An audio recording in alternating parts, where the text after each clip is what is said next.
Audiolibros en 15 minutos. Suscríbete al canal y explora un nuevo libro cada día. No confundas la estrategia con el establecimiento de objetivos ambiciosos, visiones o lemas. Entonces, ¿qué es exactamente una estrategia? Considera lo siguiente. La estrategia clave de 2005 de una importante empresa de artes gráficas consistía en aumentar los ingresos en un 20% y un margen de beneficio del 20%. ¿Te parece una buena estrategia? La respuesta corta es, no. De hecho, se trata simplemente de objetivos, muy alejados de una estrategia de trabajo. Una visión o un objetivo es simplemente una idea independiente. Sin embargo, una estrategia es un conjunto de ideas diferentes que incluye un plan para lograr estos objetivos. A menudo, un objetivo o una visión pueden ser un punto de partida perfecto para una estrategia. Sin embargo, la estrategia en sí misma debe incluir información precisa sobre cómo se lograrán realmente estos objetivos. Por ejemplo, si tu entrenador de fútbol aconseja a tu equipo que gane el próximo partido, no te proporcionará ninguna información útil a menos que te diga cómo ganar. En otras palabras, debe proporcionar un plan de acción, una estrategia. No son solo nuestras metas las que a menudo se confunden con estrategias, los lemas motivacionales y las palabras de moda a veces también se hacen pasar por estrategias. Esto suele hacerse evidente por la ausencia de palabras claras y sencillas. En estos casos, tonterías, reafirmar superficialmente lo obvio al aplicar una gran cantidad de palabras de moda, adquiere la apariencia de un pensamiento de alto nivel. La estrategia fundamental de un importante banco minorista es un ejemplo perfecto. Según sus propias palabras, ofrecían una intermediación centrada en el cliente. Vamos a desempacar esto, ¿de acuerdo? Intermediación significa simplemente que aceptan depósitos y se los prestan a otros, y centrados en el cliente significa que se centran en el cliente. Al desentrañar la tontería en un lenguaje sencillo y significativo para el profano, descubrimos rápidamente que su estrategia fundamental para la banca era simplemente ser un banco. Lo que falta en estos dos ejemplos de negocios es un plan de acción. Esencialmente, si no tienes un plan de acción, entonces no tienes una estrategia. Toda buena estrategia tiene la misma base, un diagnóstico, una política orientadora y un conjunto de acciones coherentes. Es natural que cada estrategia tenga un aspecto diferente, ya que cada una está diseñada para satisfacer una necesidad específica. Sin embargo, hay un componente esencial para toda estrategia exitosa, el núcleo. El núcleo se compone de tres partes, las dos primeras son el diagnóstico y la política orientadora. El diagnóstico es un análisis simple de un conjunto de circunstancias a menudo complejas, y la política orientadora establece el enfoque que se utilizará para abordar este diagnóstico. Un ejemplo de estos componentes en funcionamiento se puede encontrar con IBM en 1993. Durante ese año, IBM estaba en declive. Su anterior estrategia exitosa de ofrecer ordenadores completos ya no funcionaba en una industria fracturada en la que muchas empresas informáticas habían empezado a ofrecer piezas individuales. Si bien muchos creían que debían adaptarse a esta fragmentación, el director ejecutivo Lou Gerstner desarrolló un diagnóstico diferente. En lugar de fragmentar los diferentes departamentos de IBM, los integrarían y centralizarían para convertirse en nuevos líderes del mercado de la consultoría de IT. Para llevar a cabo este diagnóstico, crearon una nueva política orientadora que centraba los recursos de la empresa en las soluciones para los clientes. El componente final del núcleo es un conjunto de acciones coherentes que garantizan que la política rectora sea eficaz. En otras palabras, las acciones necesarias para lograr los objetivos de la política rectora no pueden contradecirse entre sí. Un ejemplo de fracaso a la hora de establecer acciones coherentes se puede encontrar en Ford Motor Company. Cuando adquirieron Volvo, Jaguar, Land Rover y Aston Martin, su nueva política rectora consistía en explotar estas marcas y, al mismo tiempo, aprovechar las economías de escala. Esto les llevó a consolidar los procesos de diseño y fabricación entre las marcas.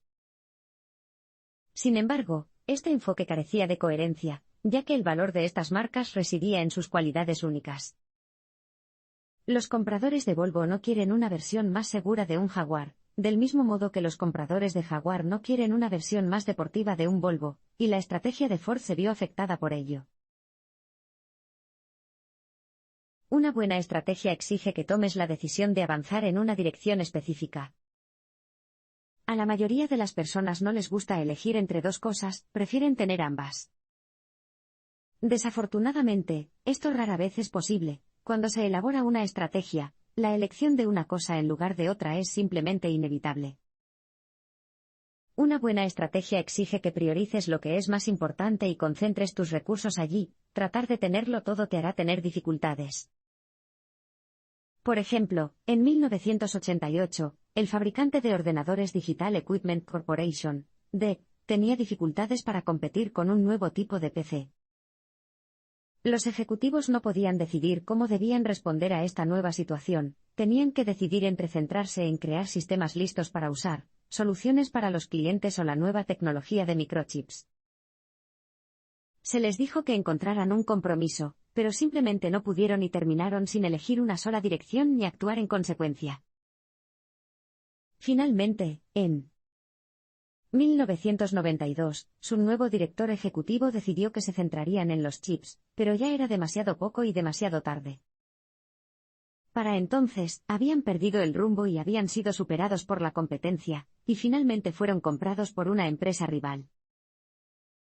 Desafortunadamente, las decisiones difíciles suelen dañar otras áreas del negocio y, por lo tanto, se encuentran con una fuerte oposición. Sin embargo, debe tener la constitución para superar esto y tomar la decisión de todos modos. Por ejemplo, Intel tuvo que tomar decisiones difíciles después de que muchas empresas japonesas del mercado manufacturero les impidieran competir. Su director ejecutivo, Andy Grove, se vio obligado a tomar una decisión, y cambiar el enfoque de la empresa hacia la fabricación de microprocesadores. Esta medida encontró la oposición de muchas áreas de la empresa, incluidos los vendedores y los investigadores, que estaban apegados a los viejos hábitos y procesos. Si bien podría haber sido menos estresante dar marcha atrás ante la oposición, Grove, en cambio, perseveró en esta nueva dirección. Y algo bueno también, en 1992, Intel era el mayor fabricante de semiconductores del mundo. Ahora que has aprendido la anatomía de una buena estrategia, en los siguientes parpadeos se explorará cómo se pueden aplicar estas estrategias para obtener el máximo efecto. Para sacar provecho de tu estrategia, debes asegurarte de que te dé ventaja sobre tus rivales. Una vez que tenga una estrategia, ¿cómo la usa para obtener una ventaja sobre sus competidores? En resumen, debe asegurarse de que su estrategia le ofrezca una ventaja sobre sus competidores, es decir, que anticipe las oportunidades antes de que sus competidores tengan la oportunidad de actuar. Sin embargo, anticipar no significa prever el futuro, significa tener una visión del presente que le permita detectar las posibilidades emergentes y actuar en consecuencia. Podemos obtener una idea del apalancamiento si observamos a Toyota. A pesar de que se beneficiaba del auge de las ventas de SUV, Toyota invirtió más de $1.000 millones en diseñar tecnologías híbridas de gasolina y electricidad. ¿Por qué? Sus ideas les habían demostrado que la disminución de la oferta de combustibles fósiles eventualmente impulsaría la demanda de automóviles híbridos, y que si podían ser pioneros en la primera tecnología híbrida aceptable, otros fabricantes licenciarían su sistema en lugar de desarrollar el suyo propio. En otras palabras, ganarían apalancamiento. Para anticipar una oportunidad, y, por lo tanto, obtener apalancamiento, debe identificar el punto de inflexión central del mercado, es decir, la mejor manera de tener éxito en ese campo. La cadena de tiendas 7-Eleven hizo precisamente eso en Japón cuando descubrió que sus clientes japoneses se aburrían fácilmente con la misma selección de refrescos. Para aprovechar esto, identificaron el punto central, la variedad. Para lograrlo, crearon una estrategia en torno a este punto. Una tienda 7-Eleven promedio solo puede vender 50 variedades de refrescos, solo una fracción de las más de 200 marcas disponibles en Japón, por lo que la empresa creó un sistema para maximizar la variedad de refrescos en sus estantes mediante la investigación y el registro de los sabores locales. Luego, cada tienda vendía una gama de marcas que se adaptaban a los gustos locales, lo que permitía a 7-Eleven ofrecer una enorme variedad de bebidas. Al identificar el punto de inflexión y centrarse en él, 7-Eleven ganó ventaja sobre sus rivales cuyas tiendas carecían de lo que quería el mercado japonés. Encuentre el equilibrio adecuado de recursos y acciones que se adapte a su situación específica. A estas alturas, puede que estés pensando que has desarrollado una buena estrategia para tu negocio. Aún queda mucho trabajo importante por hacer. Deberías preguntarte, ¿tengo los recursos para ello y refleja mi situación actual? Una buena estrategia se compone de acciones que se basan en tu situación actual, y que encajan todas juntas para maximizar tu ventaja. Un ejemplo clásico de estrategia impecable se puede encontrar en la historia antigua con las maniobras militares del general cartaginés Aníbal. Cuando Aníbal invadió el Imperio Romano en el 216 a.C., pronto tuvo problemas. En la batalla de Cannas, se encontró con un ejército romano que superaba en número a sus tropas entre 85.000 y 55.000. Entonces, ¿qué hizo? Creó una estrategia basada en sus recursos limitados y en la situación actual. Primero, hizo que sus hombres formaran un arco, cuyo centro luego se retiró para fingir una retirada a medida que los romanos se acercaban. Luego, los romanos atacaron a los soldados en retirada y, por lo tanto, entraron en la brecha que había dejado el ejército de Aníbal. A medida que avanzaban más romanos, se hacinaban en un espacio cada vez más pequeño hasta que no podían blandir sus armas correctamente. Los lados del arco rodearon entonces a los romanos y comenzó la matanza. Más de 50.000 romanos murieron ese día, en comparación con las aproximadamente 5.000 pérdidas de Aníbal. Entonces, ¿qué podemos aprender de esta espantosa historia? Aníbal consideró cuidadosamente cada acción de su estrategia para que cada una siguiera naturalmente a la última. Por lo tanto, su estrategia le valió una victoria decisiva a pesar de las probabilidades en su contra. Las mejores estrategias, como la de Aníbal, reconocen el equilibrio entre los recursos, las posibles acciones y la optimización de ambos. Al igual que Aníbal, debes esforzarte por garantizar que tu estrategia utilice tus recursos limitados de la manera más eficiente posible. Puede utilizar la dinámica de las circunstancias comerciales cambiantes para ganar terreno en un mercado. El mundo de los negocios cambia constantemente, es lucrativo desarrollar estrategias que aprovechen estos cambios, pero, ¿cómo se logra que esto suceda? En muchos casos, los efectos más importantes de los cambios serán tan evidentes que no podrán ofrecerte ninguna ventaja clara. Sin embargo, estos efectos conllevan muchas otras oportunidades y busca los efectos de segundo orden menos obvios. Por ejemplo, cuando apareció la televisión por primera vez, era fácil anticipar que la televisión gratuita generaría una enorme competencia para las salas de cine. Sin embargo, había muchos efectos de segundo orden, que eran mucho más difíciles de predecir. Una involucró la Organización de Estudios de Hollywood. En el pasado, estos estudios tenían una audiencia cautiva. Pero esa audiencia desapareció con la llegada de la televisión, por lo que tuvieron que compensar esta pérdida de ingresos asumiendo funciones de financiación de películas independientes que pudieran atraer al cine a un público especializado. Por ello, los directores y guionistas independientes se beneficiaron de importantes fondos de estudios para producir sus películas especializadas, disfrutando así del oculto efecto secundario de la introducción de la televisión en el mercado. Sin embargo, en algunos mercados los cambios son relativamente raros debido al costo prohibitivo de mejorar las tecnologías existentes. En estos casos, puede crear cambios a través de la innovación. Por ejemplo, en la década de 1960 se mejoró la película fotográfica en blanco y negro hasta el punto de que las inversiones en nuevas investigaciones ya no proporcionaban beneficios que valieran la pena. Esto dificultó que las empresas más nuevas desafiaran a los Goliaths de la industria, como Ilford en el Reino Unido y Ansco en los Estados Unidos.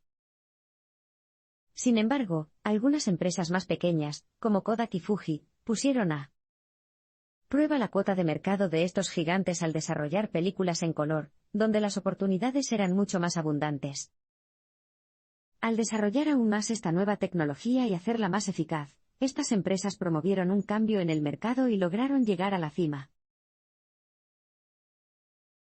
Una buena estrategia maximiza tu ventaja competitiva al limitar las oportunidades de tus rivales y maximizar tus recursos. Ahora que entiendes los aspectos básicos de una estrategia, es hora de preguntarte cómo una estrategia convierte las visiones en realidades. En la mayoría de los casos, lo hacen maximizando la ventaja competitiva, es decir, la capacidad de producir más valor a costos más bajos que los competidores. Entonces, ¿cómo se puede diseñar una estrategia que logre esto?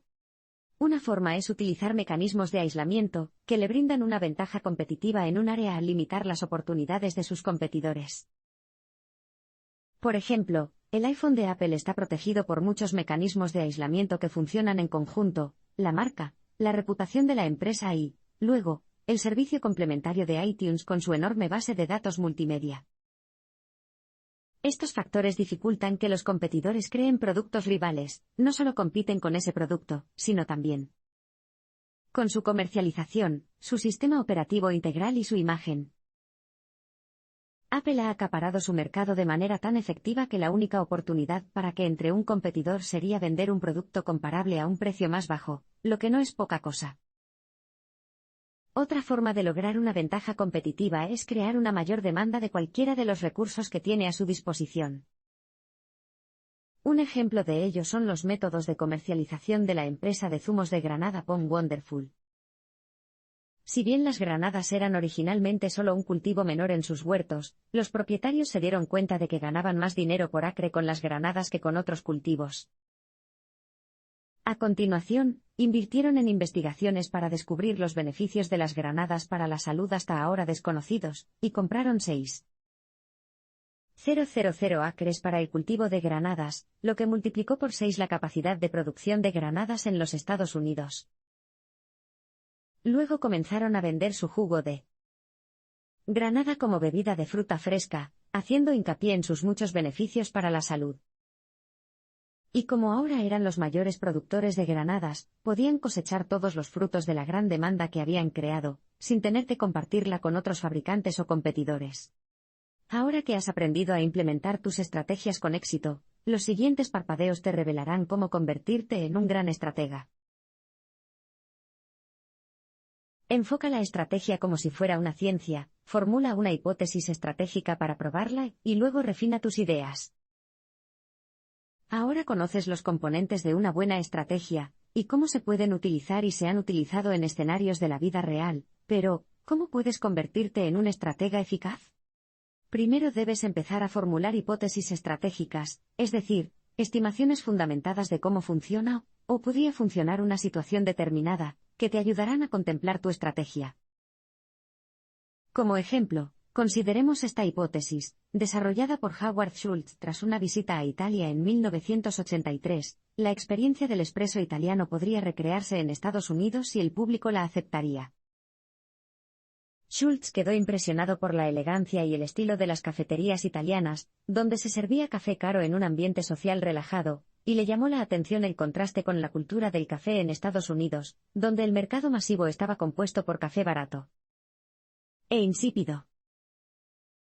Tras desarrollar su hipótesis, decidió ponerla a prueba convenciendo a sus empleadores de una empresa de tostado de Seattle de que le dieran espacio para montar una pequeña barra de espresso. Esa empresa era Starbucks. Al igual que Schultz, usted también debe probar su hipótesis para recopilar nueva información y formular nuevas hipótesis basadas en esos resultados. Schultz comenzó copiando el original italiano, pero pronto se dio cuenta de que los estadounidenses preferían descansar en sillas a estar de pie en el bar, por lo que introdujo sillas y mesas. Luego descubrió que muchos clientes estadounidenses querían su café para llevar, por lo que introdujo los vasos de papel. ¿Qué podemos aprender de su éxito? Probó su hipótesis, que recreaba la experiencia del espresso italiano, pero tuvo que modificarla para adaptarla a las preferencias estadounidenses para que realmente la adoptaran. Posteriormente, su empresa compró la venta minorista y la marca comercial de Starbucks en 1987 y, en 2001, generó $600 millones en ingresos. De hecho, la estrategia es muy parecida a una ciencia, debemos encontrar una posible explicación, o hipótesis de trabajo, y refinarla constantemente. Evite errores fatales analizando su situación desde una perspectiva externa, y aprendiendo de los fracasos del pasado de los demás. Estadísticamente, tienes 5 veces más probabilidades de tener un accidente automovilístico si hablas por teléfono celular mientras conduces, aproximadamente lo mismo que si estás borracho. Sin embargo, aunque muchas personas son conscientes de este hecho, cuando se enfrentan a una decisión suelen pensar, a mí no me pasará, soy un buen conductor. Este fenómeno se denomina visión interna, la tendencia a ignorar las lecciones que otros han aprendido en una situación similar, y a creer que nuestra situación específica es de alguna manera diferente. Muchos de nosotros seguimos la visión interna y, por lo general, los resultados son fatales. La crisis financiera de 2008 es un ejemplo perfecto. En los años anteriores a la crisis, se creía ampliamente que las historias económicas de otras naciones ya no eran relevantes para los Estados Unidos modernos, y muchos pensaban que la experiencia de la Reserva Federal finalmente había eliminado por completo los auges y las caídas económicas. Esta visión desde dentro hizo que la gente ignorara los problemas del sistema, lo que llevó a la mayor crisis financiera en medio siglo. Para evitar esta desastrosa forma de pensar, debemos tratar de ganar perspectiva analizando de cerca una situación desde el exterior. Una buena estrategia lo hace preguntando, ¿por qué otras personas en una situación similar a la mía han tenido éxito o han fracasado? Además, una buena estrategia reconoce que, en la gran mayoría de los casos, nuestra situación es mucho menos singular de lo que podríamos imaginar. La crisis financiera de 2008 podría haberse evitado si los analistas hubieran analizado la historia financiera con una visión externa, y se hubieran dado cuenta de que las crisis siempre ocurren. Del mismo modo, ¿cuántos accidentes cree que se podrían haber evitado si las personas analizaran las estadísticas desde una perspectiva externa? Las buenas estrategias se benefician de prestar mucha atención a las experiencias de otras personas, y a las lecciones que han aprendido de esas experiencias.